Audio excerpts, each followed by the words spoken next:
അയ്യോ കൊള്ളാം. കാണാതായവനെ അന്വേഷിക്കുന്നതിന് വരെ ഇവിടെ കിടന്ന് ചുറ്റിക്കളിക്കാം. അപ്പൊ നീ എന്തിനാ ഇങ്ങോട്ട് വന്നത്? ഞാൻ വന്നില്ലേ, കാണായിരുന്നു. നീ വന്ന് വിളിച്ചു പോവുകയാ കുഴപ്പമുണ്ടാക്കിയത്. അതുകൊണ്ട് ഇങ്ങനെയെങ്കിലും രക്ഷപ്പെട്ടു. വിദേശ വസ്ത്രം ബഹിഷ്കരിക്കുന്ന നാട്ടുകാരെ മുമ്പ് വെച്ചാ ആവശ്യമില്ലാത്ത കാര്യത്തിൽ ഇടപെടരുത്. അതായപ്പോ ചേട്ടൻ ചെയ്തത്. വല്ല കാര്യമുണ്ടോ? ഒരാവശ്യമില്ല അതിനകത്ത് നിന്ന് കയറാൻ. നിനക്ക് മനസ്സിലാവില്ല. എടാ, രാജ്യസ്നേഹം വേണം, അറിയോ? ഷോക്ക് അടിക്കേണ്ട ടൈമായി.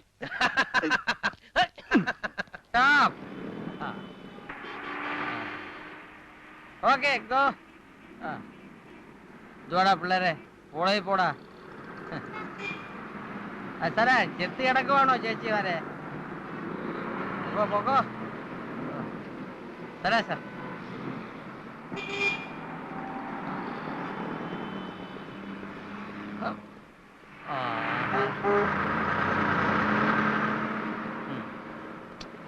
ഇതെന്തൊരു ട്രാഫിക്.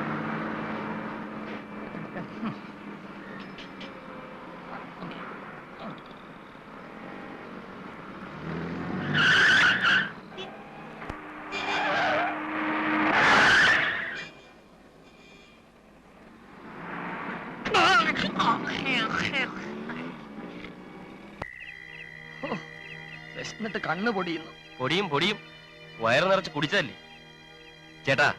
ഇനി ഒരുത്തനെ അന്വേഷിച്ച് നടക്കാൻ ഞാനില്ല. അവിടെ ആയിരുന്നെങ്കിൽ കൃത്യസമയത്ത് ഭക്ഷണമെങ്കിലും കിട്ടുമായിരുന്നു. കയ്യിലുണ്ടായിരുന്ന പൈസയും തീർന്ന് അവനില്ലാതെ ഭ്രാന്താശുപത്രി നിന്നിട്ട് എന്താ കാര്യം? പ്രശ്നമാ? ഒരു പ്രശ്നവും ഇല്ല. ഇപ്പൊ നമ്മൾ നടന്നു തുടങ്ങിയ നേരം പരപരാന്ന് വെളുക്കുമ്പോ അങ്ങ് എത്താം. അമീന്റെ കൈയും കാലും പിടിച്ച് എങ്ങനെയെങ്കിലും അകത്ത് കയറാം. നടന്നു പോവാനോ? ഞാനില്ല. എന്നാൽ ഓട്. എന്നാ കാറിപ്പ. കാശ് വേണ്ടേ? കാശില്ല. നീ ഒരുമാതിരി ചൊറിയുന്ന വർത്താനം പറഞ്ഞ അടിച്ചിന്റെ പല്ലിന്റെ ഷേർ. ഇങ്ങനെ ബഹളം ഉണ്ടാക്കാതെ. നാളെ നമ്മൾ എന്റെ വീട്ടിൽ പോകുന്നു, ആവശ്യമുള്ള കാശ് വാങ്ങുന്നു. ആ കൂടെ എനിക്ക് എന്റെ മോളെയും കുഞ്ഞിനെ കാണുകയും ചെയ്യാലോ. തിരിച്ചു വരുന്നു, അന്വേഷണം തുടരുന്നു. അപ്പൊ ഇന്ന് രാത്രി പട്ടിണി. രാത്രി നമ്മൾ ഉറങ്ങാൻ പോകല്ലേ? നാളെ സുഖമായിട്ട് സദ്യ ഉണ്ടെന്നത് സ്വപ്നം കണ്ട് ഉറങ്ങുന്നു. ഉത്തരവാദിത്വമുള്ള ഒരു സ്ഥാപനമാണെന്ന് കരുതിയാണ് എന്റെ അനിയൻ ഇവിടെ കൊണ്ടുവന്നത്. എന്നിട്ടിപ്പോ അവൻ എവിടെ പോയെന്ന് പോലും നിങ്ങൾക്ക് അറിയില്ല. ഒരുത്തരെയും ഞാൻ വെറുതെ വിടില്ല. എനിക്കിപ്പോ അറിയണം അവൻ എവിടെ. അവൻ മാർക്കറ്റിൽ പോയിരിക്കുകയാണ്. ഓഹോ, ചികിത്സിക്കാൻ കൊണ്ടുവന്നാണോ മാർക്കറ്റിൽ അയക്കുന്നത്? മാർക്കറ്റല്ല, അവൻ സ്ഥലം കാണാൻ വേണ്ടി പോയിരിക്കുകയാണ്. ഇപ്പൊ വരും. ഈ ഉരുണ്ടുകളി എന്നോട് വേണ്ട. അയ്യോ, എന്നെ ഉപദ്രവിക്കരുത് പ്ലീസ്. ഞാൻ എല്ലാം തുറന്നു പറയാം. അവര് 4 പേര് ഇവിടുന്ന് ചാടിപ്പോയതാ. ഇവനാണ് അതിന് കാരണക്കാരൻ. ഇവന്റെ പോക്കറ്റിൽ നിന്ന് സെല്ലിന്റെ ചാവി മോഷിച്ചാണ് അവര് പുറത്തിയാടിയത്. ശരിയാണോ? അവര് മോഷിച്ചതല്ല, ഞാൻ കൊടുത്തതാണ്. ഓ, അത് ശരി. അപ്പൊ നീ എന്നോട് കള്ളം പറയായിരുന്നു അല്ലേ? നിന്നെ ഞാൻ സസ്പെൻഡ് ചെയ്തിരിക്കുന്നു. എന്നെ സസ്പെൻഡ് ചെയ്തിട്ട് ഊരാൻ നോക്കണ്ട. അവര് 4 പേരും ഇവിടെ പിടിച്ചോണ്ടതിന് ശേഷം ഇതിനകത്ത് കയറിയാൽ മതി. ഞാൻ അവിടെ പോയി പിടിപ്പിക്കരുത്. ഈശ്വരനെ വിചാരിച്ച് പോലീസിലും സർക്കാരിലൊക്കെ പരാതി കൊടുത്ത് എന്നെ വഴിയാധാരാക്കരുത്. ഇവൻ കൂടെ വരും, അനിയനെ കണ്ടുപിടിക്കാൻ സഹായിക്കും. പക്ഷെ അവൻ എന്തെങ്കിലും സംഭവിച്ചിട്ടുണ്ടെങ്കിൽ ചേട്ടൻ പോയിക്കോ, ഞാൻ വരാം. ചേട്ടൻ പോയിക്കോ, ഞാൻ വരാം. ചേട്ടാ, ജനമ്പെന്ന് ഇവിടെ പൊട്ടിപ്പോവും. ഹോ,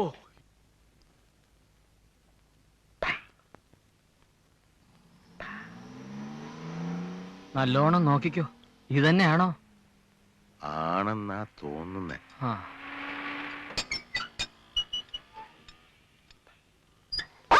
അയ്യോ, ഇത് പട്ടിയുടെ വിടാ.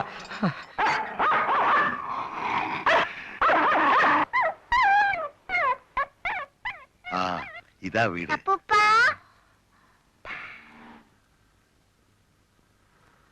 അപ്പൂപ്പൻ. മിനി,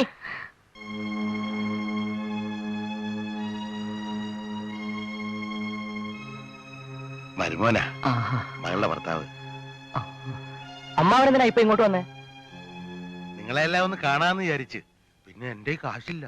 അതിനൊരു കത്തയച്ച പോരായിരുന്നോ? കാശ് ഞാൻ അവിടെ എത്തിച്ചേരുമായിരുന്നല്ലോ.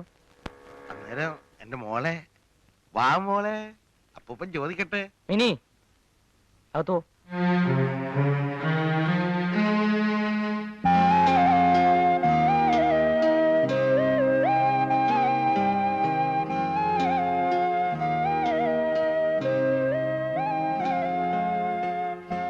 ഇത് തരാൻ പറഞ്ഞു.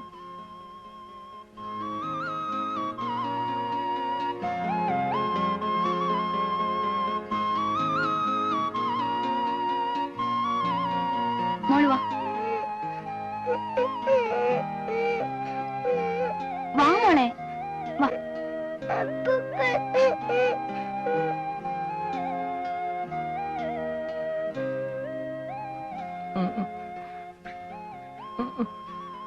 ഞാനും വീട്ടിലേക്കൊന്ന് പോണോന്ന് വിചാരിച്ചതാ.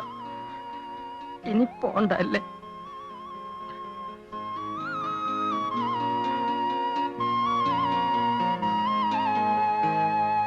പൂഞ്ചോലപ്പടവിൽ നിന്റെ പാദസരം കുലുങ്ങിയല്ലോ, പാലൊളി ചന്ദ്രികയിൽ നിന്മന്ദഹാസം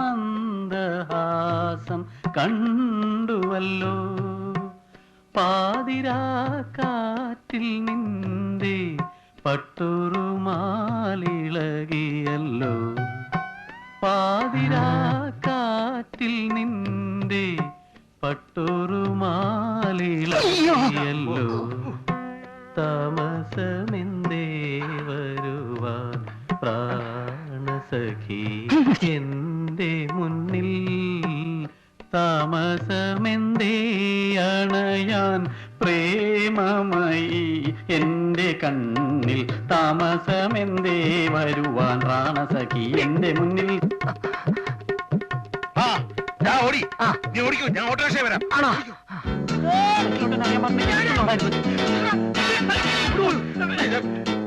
വേണോ പിടിച്ചൂഷേ.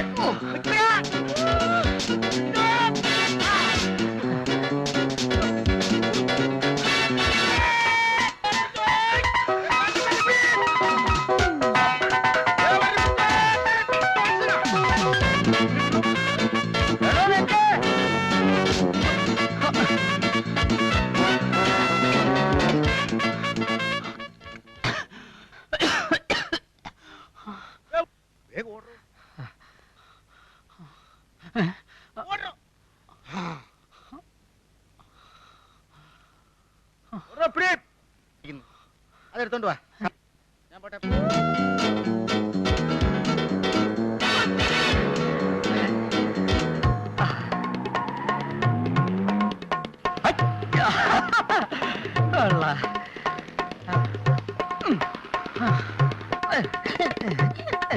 കൃഷ്ണ, അവരെ എന്നെ കണ്ടിട്ട് പിടിക്കാതെ പോയാ. നീ ഓടാ, അവിടെ ഒരുത്തനെ പിടിക്കാൻ പോകുമ്പോഴാണ് കുശലം പറച്ചില്ല. ഓടാ, യവന്മാരെ പിടിച്ചോണേ.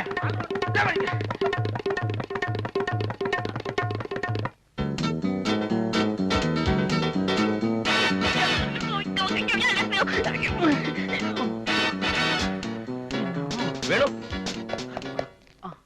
നീ ഇത് എവിടെ ആയിരുന്നടാ? നിന്നെ എവിടെയൊക്കെ ഞങ്ങൾ അന്വേഷിച്ച്. വാ. ഒരു നീല വെളിച്ചം ആകാശത്ത് പ്രത്യക്ഷപ്പെട്ടു. അവിടെ നിന്നാണ് ശബ്ദം. നിങ്ങളൊക്കെ നല്ല ഉറക്കം. മോനെ, ഞാൻ വിളി കേട്ടു. എന്തോ നീ എന്നോടൊപ്പം വരൂ, നിന്റെ മാർഗം ഞാൻ കാണിച്ചു തരാം. ഞാൻ എഴുന്നേറ്റു. അപ്പൊ വീണ്ടും ഒരു അശരീരി. നീ എന്റെ പിന്നാലെ നടക്കുക. ഞാൻ ആ നീല വെളിച്ചം നോക്കി നടന്നു. കുറെ ദൂരം നടന്നപ്പോ നീല വെളിച്ചം പെട്ടെന്ന് അപ്രത്യക്ഷമായി. ഞാൻ നോക്കുമ്പോ എന്റെ മുന്നിൽ ഒരു ഗാനമേള ട്രൂപ്പിന്റെ ഓഫീസ്. അങ്ങനെയാ മതി നിന്റെ അശരീരി നീല വെളിച്ചവും. ഏതായാലും ഭാവതരെ കണ്ടെത്തിയില്ലേ, ഇനി തിരിച്ചു പോകുന്ന കാര്യത്തെ കുറിച്ച് ആലോചിക്കാം. നാളെ രാവിലെ ഫസ്റ്റ് ബസ്സിന് പോയാൽ മതി. നേരം വെളുക്കുമ്പോ ഇവനെ വീണ്ടും കാണാതാവും. അങ്ങനെയാണെങ്കിൽ ലാസ്റ്റ് ബസ്സിന് പോവാം. ലാസ്റ്റ് ബസ് അവിടെ നിന്ന് ഇങ്ങോട്ടല്ലേ? ഐഡിയ. നമ്മൾ എന്തിനാ തിരിച്ചു പോകുന്നേ?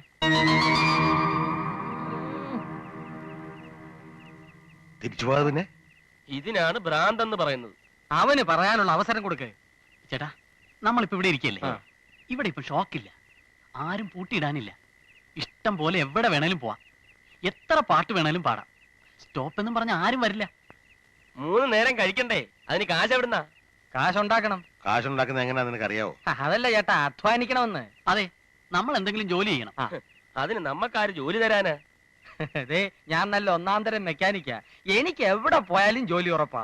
തിരിച്ച് എന്നിട്ട് ഡോക്ടർമാർക്ക് പ്രയാസം ഉണ്ടാവില്ലേ? അതൊന്നുമില്ല, നമ്മളില്ലെങ്കിൽ വേറെ ഭ്രാന്തന്മാര്. എന്തോ എനിക്ക് അങ്ങോട്ട് ഉറപ്പ് വരുന്നില്ല. ചേട്ടൻ എസ് എന്ന് പറഞ്ഞാ ഞാൻ റെഡി. ചേട്ടൻ പട്ടാളത്തിലായിരുന്നില്ലേ? പോലീസായിട്ട് കിടക്കരുതോ? ഓ, അതിന് ഞാൻ റിട്ടയർ ചെയ്തു. പെൻഷൻ പറ്റിയില്ലെന്ന്. അത് ശരി. ഞാനേ പട്ടാള വേഷം ഇട്ടുകൊണ്ട് നേരെ പട്ടാളത്തിലോട്ട് കയറി ചെന്നു. എന്റെ പേഴ്സണാലിറ്റി കണ്ട് അവരെന്നെ എടുത്തു. അതുപോലെ നീ പോലീസ് വേഷം ഇട്ടുകൊണ്ട് നേരെ കയറി ചെല്ലടാ, നിന്നെ എടുക്കും. ഊക്കം പേഴ്സണാലിറ്റി അല്ലേ? അതിനിപ്പോ യൂണിഫോം ഒക്കെ തയ്പ്പിക്കണ്ടേ? എന്തായാലും ഞാൻ ഇനി ആശുപത്രിയിലോട്ടില്ല. ചേട്ടന്റെ കാര്യം ഞങ്ങൾ നോക്കിക്കോളാം. എന്റെ കാര്യം വിട്, അതിന് ഞാൻ വഴി കണ്ടോളാം. ഇവനെന്തോ ചെയ്യും? ഞാൻ പണം വരച്ച് കാശുണ്ടാക്കും. പിക്കാസോ എന്നൊന്നും കേട്ടിട്ടില്ലേ?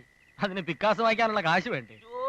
മോഡേൺ ആർട്ടിനെ കുറിച്ച് നിനക്ക് എന്തറിയാം? ഇയാൾക്ക് ദേ, ഉണ്ടേ നിർത്ത് നിർത്ത് തർക്കിച്ച് നിന്നാ പറ്റില്ല. ദേ ചേട്ടൻ തീരുമാനിക്കും. ഓക്കെ ബോയ്സ്, നാളെ മുതല് നമ്മൾ ഇവിടെ ഈ സിറ്റിയിൽ അധ്വാനിച്ച് ജോലി ചെയ്ത് ജീവിക്കുന്നു.